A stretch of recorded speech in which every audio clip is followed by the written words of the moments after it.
Chemo 13 and the Alaska Television Network bring you Northern Lives, a special program for rural Alaska. Now, here's Jeannie Green. Welcome to Northern Lives. One of the most joyful aspects of this program is that I get to interview the most interesting people, one of which is John Tetpon. He's a columnist for the Tundra Drums and also for the Anchorage Daily News. Today he shared his feelings on some very important issues.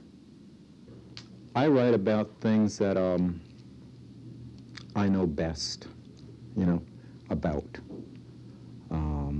I rely a lot on my own experiences, things that happened in my life, Some of those life experiences were unforgettable. During his early years, John was introduced to the Western world. Along the way, he lost his native language. This void remains a constant reminder of his stolen birthright. At the age of 6, when I walked into a schoolroom and unknowingly, unwittingly spoke my own language and got punished for it, having my mouth washed out with a bar of soap, was something that I never expected to have happened to me, and I don't think anyone in my generation expected that to happen, because it's like taking away something that is really a part of you, and that's a loss that I still feel today, and when it's happening to other kids, even in this day and age, I can identify with that. I can identify with all the feelings they go through, and so I can write about that. We'll be back with more from John Tetpon right after this message from Alascom. Alascom want you to see the future of Alaskan communications. So I've asked a friend of mine to help me show it to you. Hello, Charles. You see, tomorrow will be made extraordinary, not by gadgets, but by people who can look beyond the world we live in and see the world we dream of.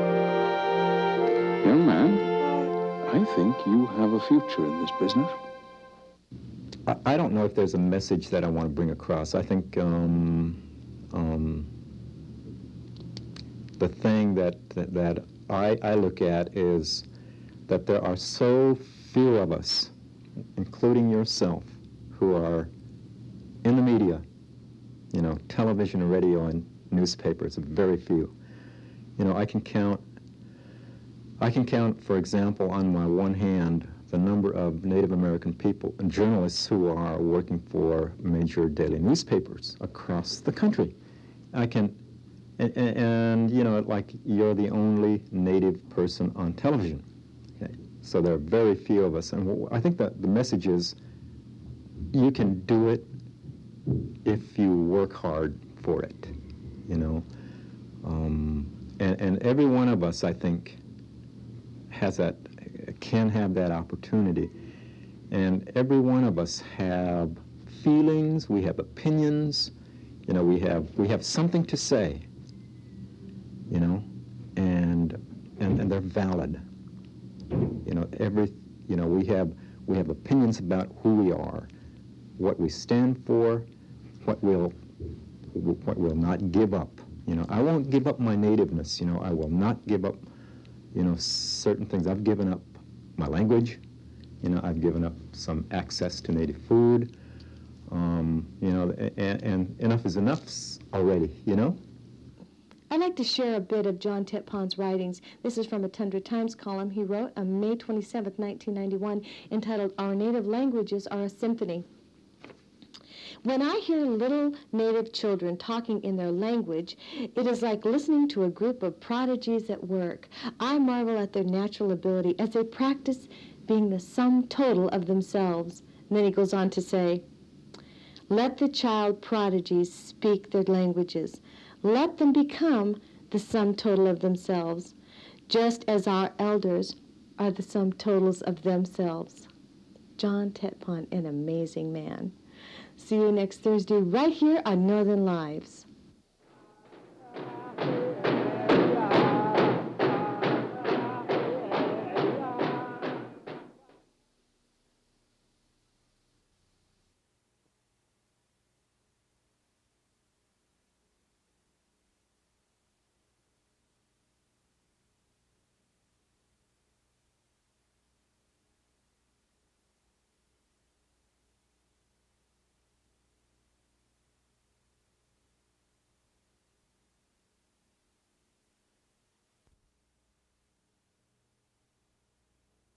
Up here on the program, what they call This Is Your Life. And a man from Little Diamond composed a song how this teasing cousin traveled to Hollywood because he hardly speak Eskimo and he didn't know about traveling on an airplane, and I don't know how he made it. But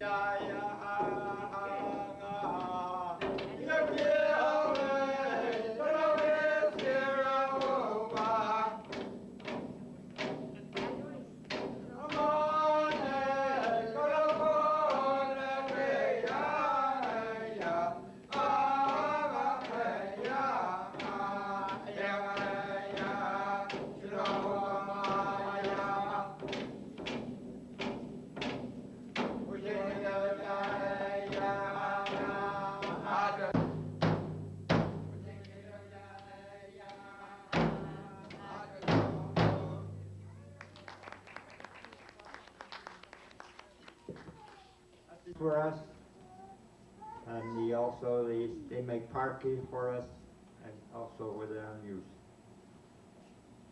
An excuse to pull out from the King Island. They all during the 9 months out in Island. Yes. Your own copy over here at the gift store. And while Paul's around, you might want to have an autographed copy. And I'd also like to thank you for coming, and let's give the King Island dancers a great round of applause.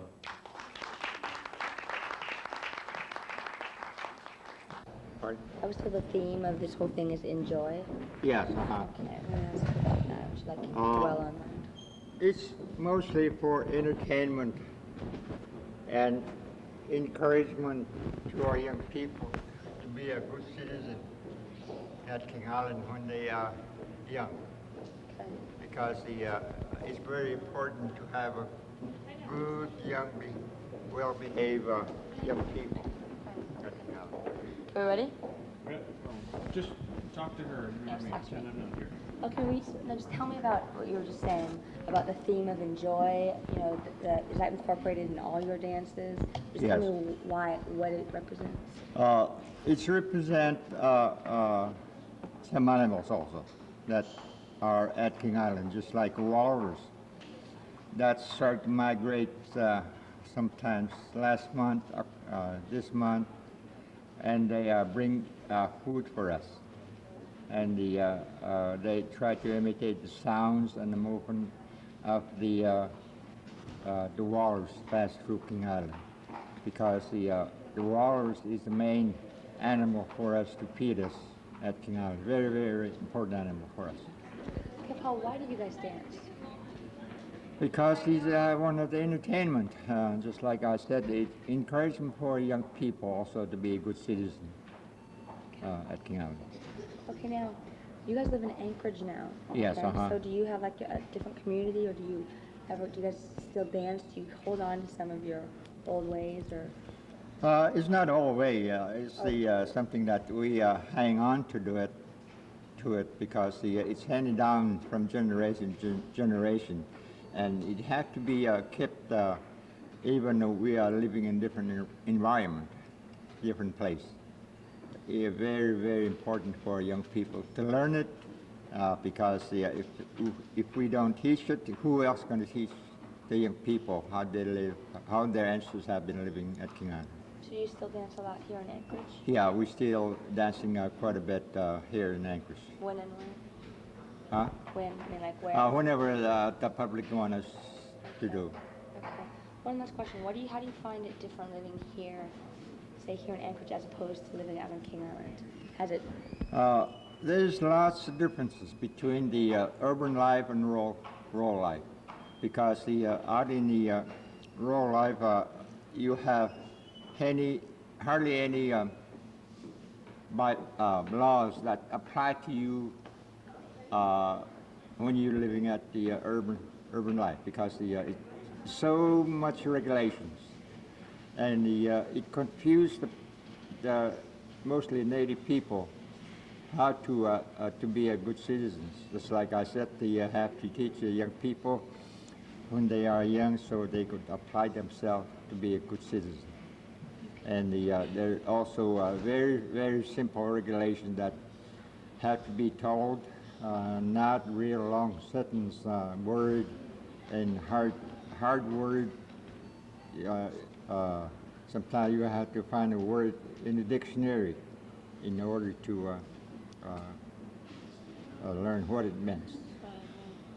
Okay, that's all I have. Do you have anything else you'd like to add? We have been dancing here since yesterday, and we're going to be dancing until Sunday, or less than Sunday, 3 times a day. Okay. And if you never try Eskimo dancing, you just come down to Anchorage Museum, and very, very energetic way to exercise yourself.